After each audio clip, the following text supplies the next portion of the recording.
L'ouvrage a été fait le samedi dernier à la librairie Buffalo à Calavi en présence de ses proches et d'autres littéraires. C'est Ronald Robinson qui fait le compte-rendu.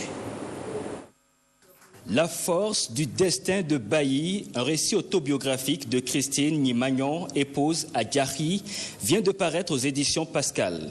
L'ouvrage raconte l'incroyable et atypique histoire d'une petite fille de 5 ans promise en mariage par son père à un quinquagénaire, mais qui par la force du destin finira par devenir docteur ès-lettres grâce à son oncle Raymond. L'auteur est né en 1945 à Zunzomé, un petit village d'Abomey. Après l'obtention de son baccalauréat en 1965, elle a fait l'université de Dakar avant de s'envoler pour l'université de Lyon 2, puis poursuivre ses études en histoire et géographie. Chaque fois que les études de Bailly risquent d'être interrompues, faute de moyens financiers, eh bien, une bourse ou un secours scolaire lui est accordé.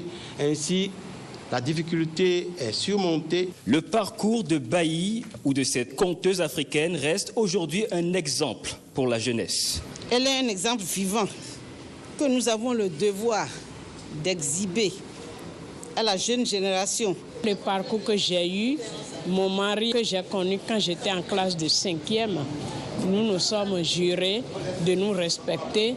Cela ne nous empêche pas de flirter, mais il ne faut pas dépasser quand même un certain niveau si on veut s'en sortir. Professeure certifiée en documentation, Christine Nimagnon à Diarry a été faite chevalier des femmes académiques en France en 2006.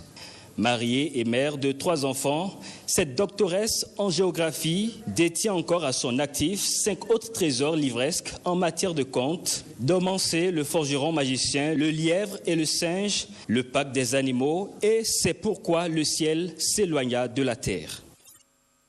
Mesdames, Messieurs, c'est la fin de ce journal. Merci à vous qui nous avez suivis du Bénin, de l'extérieur du Bénin.